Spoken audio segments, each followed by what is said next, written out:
The anesthesia was already pulling me under when my phone buzzed on the surgical prep table. The nurse frowned, reaching to silence it, but I caught a glimpse of the notification. Mom, quick update, we're selling the house. Need the money for Garrett's new restaurant. Know it was your childhood home, but business is business. Hope surgery goes well. The words blurred as the drugs took hold, but they burned into my brain like acid. Hope surgery goes well. Like an afterthought. Like she'd remembered at the last second that her daughter was having a tumor removed from her liver. I tried to speak, to tell the nurse something, but darkness swallowed me whole. 6 hours later, I woke to the sound of machines beeping and my phone vibrating against the metal side table. My throat felt like sandpaper, my abdomen screamed with every breath, but I reached for the phone with trembling fingers. 47 missed calls, 83 text messages, 19 voicemails, all from my family. You're awake. Dr. Patel entered, checking my charts. Surgery went perfectly. We got clean margins. You're going to be fine, Amelia. My phone, I croaked. Can wait. You need rest. Please. She sighed but helped me sit up slightly, adjusting the bed. I opened the first voicemail, my mother's voice filling the room. Amelia, what did you do? The realtor just called. She says you own the house? That's impossible. Call me immediately. The second, this isn't funny anymore. If this is some kind of joke because you're upset about us selling. The third, your father's lawyer says it's true. You bought our house. Our house. How could you? How could you? I deleted the rest without listening and checked my texts. They painted a clear picture of escalating panic. My brother Garrett, the golden child whose restaurant dreams were worth more than my childhood memories, had sent. What the hell, Amelia? You knew I needed that money. My sister Lily. Mom's crying. Dad's threatening lawyers. What were you thinking? My father. This is financial manipulation. Theft. I don't care if it's legal. You're no daughter of mine.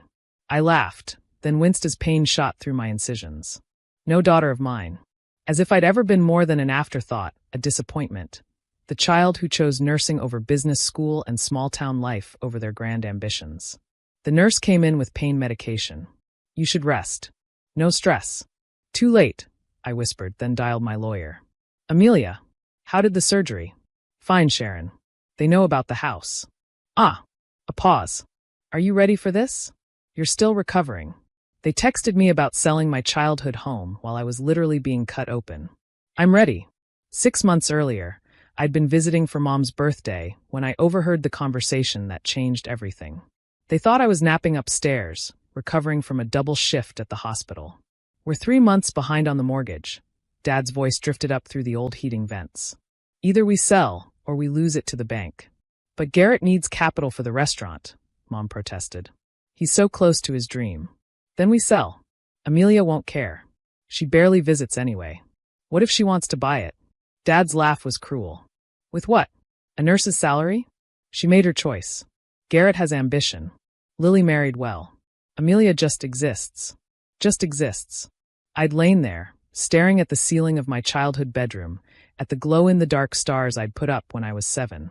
The same room where I'd studied for my nursing boards, where I'd cried after my first patient death, where I'd hidden when my parents' disappointment became too heavy to bear. That night, I'd made a decision. The next morning, I'd contacted Sharon, my lawyer and former patient. I need to buy a house without the sellers knowing it's me. That's oddly specific. What house? My parents. She'd stared at me. Story time. I'd told her everything. The years of being overlooked. The college fund they'd drained for Garrett's first failed business. The wedding they'd missed because Lily's husband had nixed tickets. The cancer diagnosis I'd shared over dinner, only to have them spend the rest of the meal discussing Garrett's menu plans. They're in default, I'd finished. I want to buy it before they list it. This is going to get messy, Amelia. It already is. The purchase had been surprisingly simple. Sharon had set up an LLC, made the bank an offer they couldn't refuse, and suddenly, I owned my childhood home. My parents had received notice that their mortgage was paid off by a private investor who would allow them to remain as tenants. They'd celebrated, posted on Facebook about their miracle and good fortune. Never once questioned why an investor would buy a house just to let them live in it rent-free. Until today. Until they'd tried to sell something that wasn't theirs anymore. My hospital room door burst open.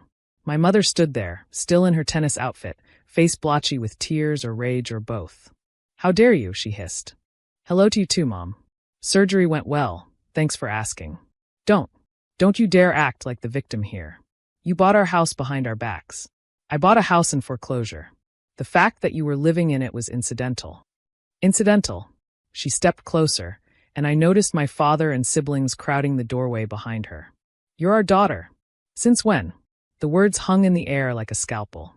My father pushed into the room, his face purple with fury. "We raised you, fed you, clothed you. The bare minimum. Legally required. Want a medal? You manipulative little." He stepped forward, and Dr. Patel appeared like magic. "I'm going to have to ask you all to leave. My patient needs rest. We're her family." "Then act like it," Dr. Patel said coolly. "She just had major surgery. Whatever this is can wait." They left, but not before Garrett spat. "This isn't over." I spent the next 3 days in the hospital, fielding calls from Sharon and ignoring texts from my family. On discharge day, I found them waiting in the lobby. "We need to talk," my mother said. "Like adults." "Fine." Sharon's office. 1 hour. Sharon had prepared everything. The conference room table held neat stacks of documents. The foreclosure notices, the LLC paperwork, the deed transfer, and crucially, a printed transcript of text messages I'd saved over the years. "Mom, can't make your nursing pinning ceremony. Garrett has a job interview." "Dad, stop being dramatic about the cancer. Everyone has problems." "Lily, maybe if you'd chosen a real career, you could afford better insurance." "Garrett, need $5,000 for supplies." "I know you just bought a car, but family helps family, right?" My mother's face went white as Sharon read each one aloud. "You want to talk about family?" I said when she finished. "Let's talk about how you drained my college fund for Garrett's first restaurant, the one that failed in 6 months. Let's talk about how you missed my nursing school graduation for Lily's husband's golf tournament. Let's talk about how I told you I had cancer, and you texted me while I was in surgery about selling my childhood home for Garrett's next venture." "We didn't know you'd bought it," my father said weakly. "Would it have mattered? Would you have asked if I wanted it? Or would you have done exactly what you've always done? Put Garrett's dreams and Lily's comfort ahead of my existence?" "You're twisting things," Lily said. "We love you. You love the idea of me. The quiet daughter who never asks for anything, never complains, never expects equal treatment. The one who just exists." My father flinched. "You heard that. I heard everything. How a nurse's salary wasn't enough. How I had no ambition. How I'd made my choice." I leaned forward, ignoring the pull of my incisions. "I did make my choice. I chose to save lives instead of destroying restaurants. I chose to live within my means instead of begging family for money. And I chose to buy that house when you were about to lose it to the bank." "To humiliate us," Garrett accused. "To preserve it. That house is the only good thing from my childhood. Every room holds memories of feeling invisible, inadequate, less than. But it also holds the ghost of who I could have been if anyone had bothered to see me." "So what now?" my mother asked. "You evict us? Punish us?" Sharon slid a document across the table. "Actually, Ms. Harper has a proposal." They read it in silence. I watched their faces change from suspicion to confusion to something like hope. "You're giving us the house?" my father asked. "Selling it to you. For exactly what I paid, the outstanding mortgage balance. Plus the 6 months of payments I covered. No interest. No profit. But why? Because I'm not you.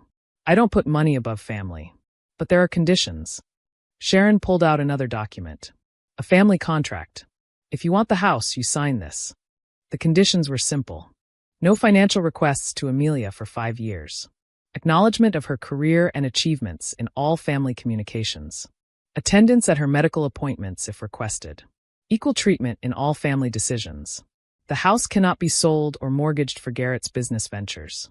"This is ridiculous," Garrett exploded. "You can't contract family relationships. No.